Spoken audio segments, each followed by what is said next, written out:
Hello everybody and welcome back. My name is Winback, and on today's episode of our Grim Dawn Newcomer's Guide, we're actually going to be talking about the Crucible. And sadly, I will not be playing in the Crucible while talking about it, so you're going to have to take my word for it. But I don't actually want to lose time in the game playthrough while taking time out to do the Crucible playthrough, so maybe that is a bad decision, but either way, let me know what you think. Feel free to leave a comment, a like, or a subscribe. It is a YouTube video, so do whatever you feel as though is necessary, and we will talk all about the Crucible. Now, the Crucible is the Horde Mode for Grim Dawn. If you're not familiar with what a Horde Mode is, a Horde Mode is essentially the game throwing wave after wave of enemy at you while you defend a static position in whichever map that you are either assigned to or choose. So more on that in a second. But basically the Crucible has 3 different difficulty levels, and then passing wave number 100 in each of those difficulties will unlock the next difficulty. And then the difficulties are, I think it's Aspirant is first, Challenger is the second, and Gladiator is the third. Obviously, the coolest sounding one is the third one, and that makes perfect sense to me. So, the Crucible has 10 different maps to choose from, with different spawning locations for enemies, as well as different spawning locations for defensive towers and defensive positions. So, what that means is that you do have the option to choose which map benefits your kit the most, which map benefits your defensive playstyle the most with the positions of the towers, if you're even going to go for towers. And honestly, the look of each map is how I figure out which one I'm going to go with. Personally, I think is the Crucible of the Dead. I like that one the best aesthetically, so I usually default to that one, but all of them have their merits, I think. At least visually speaking, they are all pulled from tiles in the game, so it's really good stuff. Just pick which one that fits your narrative. Whether you want to look at something pretty or you want to have a strategic value in whichever map that you're going into. Now, as far as the Crucible itself goes, though, once the Crucible starts, every 10 waves, a player can opt to quote-unquote cash out what they've collected and get their loot reward, or they can continue playing. So you will get a break every 10 waves. The first, I think, 9 waves are full of run-of-the-mill enemies, and the 10th wave is either a hero or a boss enemy. You know what, the boss levels may actually be further apart, but you'll at least hit a heroic enemy on the 10th wave of every Crucible run. So if you can't make it past the first 10, maybe don't do the Crucible. It is also a very good way to test your builds. So if you have a build and you don't really want to go through the nature of running through enemies through the normal questing progress, you can just as easily use the Crucible, have all the enemies come to you, and then figure out how your build interacts with different stuff. It's actually incredibly helpful if you are in the middle of an identity crisis towards the later stage of the game and you need to figure stuff out quickly. So I would highly, highly, highly recommend the use of the Crucible to do that. But yeah. So, if you are playing in a party, it is possible to revive teammates on that 10th wave. But just know, if you are on a hardcore character, if you die in the Crucible, you are still dead, no matter what. But if you are playing solo in the Crucible as well, there is no revival. As soon as you die, you are done. However far you have gotten in the Crucible will dictate how much loot will spawn in the treasure room, and that will be it. You'll have to restart the Crucible, but there are ways to circumvent where you start in the Crucible, so there are a couple other things to talk about, but we'll get there, I promise. Now, experience is gained at the same time, loot is gained. So when completing the Crucible, you're going to be picking up your loot from the treasure room, as well as get a big chunk of XP that you have farmed so far. Experience is, you know what? I think the longer you play, there are instances that you will intermittently get XP. I don't know specifically what those numbers come to or how often that happens, but I can recall getting at least small chunks of XP before completing my run. So, food for thought. Maybe it'll happen. Maybe I'm full of shit, but I'm almost certain that is something that happens. So, depending on the number of waves you complete, you gain XP in huge chunks. So that's kind of another upside to the Crucible, especially kind of in the, I'd say, level 30 to 50 range. The Crucible is extremely good at getting you big levels without having to do a whole lot of questing, especially if you just want to sit there and smack monsters, or if you have some friends who are super into the whole Horde playstyle. I think it is incredibly fun with a group of people. But yeah, I mean, if you're tired of the regular grind of the game, the Crucible offers you a pretty good way of just combat grinding the game for pretty large chunks of experience. The Crucible also has unique mechanics in terms of a Crucible-only currency called tributes, and these are saved on the character that you enter the Crucible with, so depending on how many you leave with, you'll go in with the same amount. They're always tied to your character, and they do not expire. Now, tributes can be spent on skipping waves, they can be spent on defensive towers, they can be spent on buffs that you can get, and they can also be spent on devotion points. So what you can actually do is farm up a certain number of tributes. Depending on your level, you can spend those on devotion points, and then if you do end up doing that, getting a bunch of devotion points and then going to the main game, you'll actually have a leg up, because you'll have the first 7 from Act 1 on top of how many you farmed through the Crucible up to that point. So kind of a tricky thing to do if you do it that way, because you'll start with, you know, better than 0 gear, but you also lose the bag of salt that you get around your character's neck in the beginning of the game, and that item is required for secret stuff later on in the game, so sometimes it's better to hang on to that, depending on what you want to do with the character that you're working with. But just remember that item is useful, and we will talk about what it does in a later video. Promise. But anyway, back to the tributes and all the mechanics of the Crucible itself. So, as far as the most obvious mechanic of the Crucible, there are 5 different defensive towers, 3 of which are going to provide direct damage to the enemies, and then 2 that provide a buff to your character. Depending on the map that you've chosen, each tower can either be better or worse suited for your situation, and the towers can also be upgraded throughout your Crucible run to increase their effectiveness. So at their core, however, you can simply remember that the Death Chill tower is going to reduce enemy offensive and defensive ability while slowing them with a very small chance to freeze them, which is super helpful. And that's all at range. It's going to cast that at range.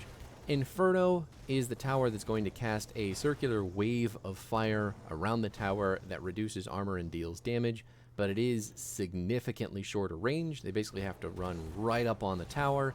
But you can, a lot of the time, get 2 of those towers close enough together that you can make a little bit of a corridor of just fire waves, which is really cool and really helpful. But on top of that, again, the armor reduction, really helpful, especially if you're playing a mostly physical character. Really good stuff there. Stormcaller, the 3rd tower, is going to launch Chain Lightning, which also reduces resistances. That is also ranged. Though the Chain Lightning does travel kind of slow in comparison to other Chain Lightning that I've seen. Stonewall grants you a bonus health, defensive ability, and regen. And then lastly, the Vanguard Totem is going to provide you damage, offensive ability, and retaliation damage.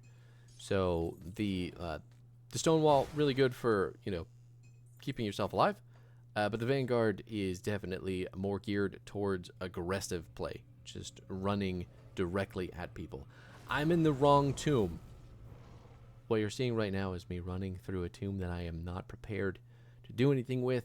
The Tomb of Korvac, actually on normal, will not let you access the entire thing. I believe you have to go up to at least Elite to access the secret hidden cavern, I guess we'll call it, behind one of these walls up towards the top side of the map. But once you get to that, remember the Tomb of Korvac has a wall and an empty space for you to explore with a bunch of cool shit in it and some lore stuff and some items. It's awesome. Get up to Elite as soon as you can to experience extra cool things. I am also kind of excited to get there myself because I think once we make it to 60, no matter where we're at in the game, well, we'll see. We'll see how that goes. I haven't decided quite yet. But as far as the towers for the Crucible concerned, obviously the upgrades for each of these towers are going to drastically increase their effectiveness and even go so far as to provide additional abilities. So they're only going to be able to be upgraded 2 times after you've actually purchased them, but the buffs that they get from those upgrades are pretty significant. Like the Inferno Tower will use the Firestorm ability, which I think is like fireballs that rain from the sky. The Freeze Tower has a bigger chance to freeze people, which is really helpful. And I mean, you can kind of see how that all works itself out. But yet another devotion shrine right along the path in the Asterkarn Valley, very close to the Rift Gate. If you need to know where it is, just remember it is northwest of the Rift Gate. There is also another one. No, we passed it already. It's the Shrine of Mokdrogan. But it requires you to turn in a bunch of random crap and do some questing that you might forget to do. So I always put that one on the optional side of things unless I really need to complete the quest for some reason. I have gotten distracted far too much as it is, though, so back to the Crucible. Now, there are also other purchasable, well, buffs. We'll just call them buffs. You can buy buffs in the Crucible as well. You do that with the tributes. The tributes, they're going to run you 12 for the buffs, but the buffs are 25 minutes long, I think. They're called blessings, and you'll buy them from the vendor in the Crucible known as Toralia. She's the one who gives you the devotion points for the trade of tributes, as well as the blessings, the buffs. So the blessings last 25 minutes, and all of the stuff that they're giving you is pretty intense. So there's only 4 to choose from, but Ulo will give you a large chunk of resistances to damage and CC, very defense-oriented. Empyrean will actually give you almost double your health. He gives you 80% health, and he gives your pets 50% health. So you almost get double the health bar when you're using Empyrean. And then your next up is going to be the Amatok buff. That's going to give you a huge chunk of offensive ability, as well as a 26% damage modifier. And I might not have mentioned this in any of the earlier videos, which is a bit of an oversight on my part, but total damage modified is just a it's just a full I can't think of the phrase, carte blanche, maybe that's it, I don't know. It's going to give you across the board, it's going to buff your damage after all of the different modifiers have gone off. After that, it's going to buff the damage that you do by another 26%.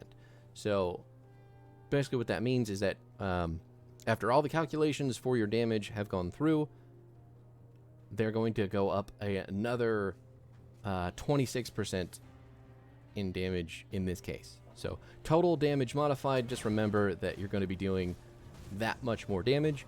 When you see that in your masteries, your skills, if you see that on items, whatever the case may be, that's what that means. And that definitely relates more to damage, so that should probably be in the damage type video. My bad, but there you have it. And then the last blessing is going to be the Ulswin blessing. That's going to reduce your ability cost, it's going to increase your energy regen, and it's going to buff both your offensive and defensive ability. Very, very strong for characters that use a lot of casting.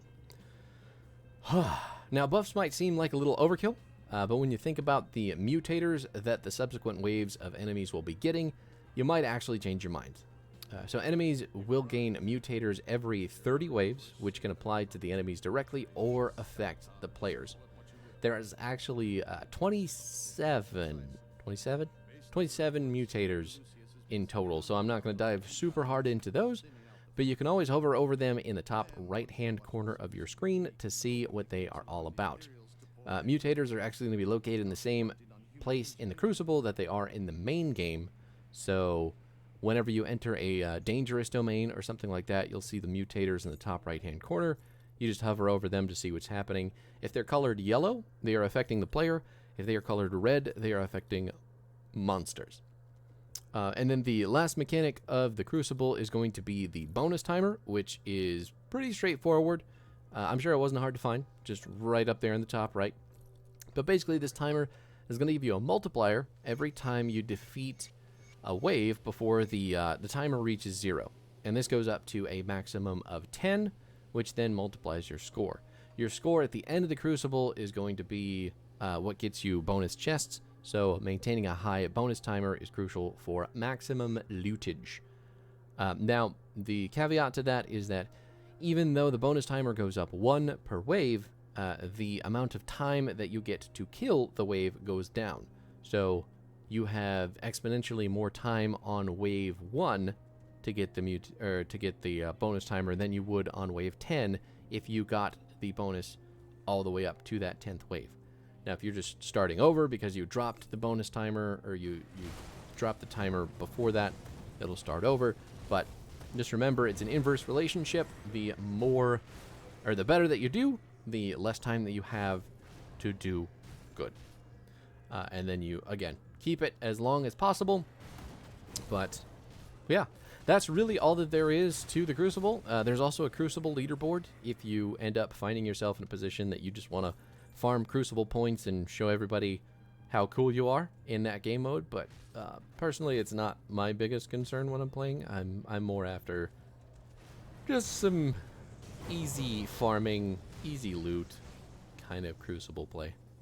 But that is going to do it for this video. Really, we are just farming around some of the enemies at the beginning stage of the basement here in Fort Icon, and we'll jump down inside in the next video where we'll talk about more in-depth monsters and all the monsters hiding down in the flaming basement there.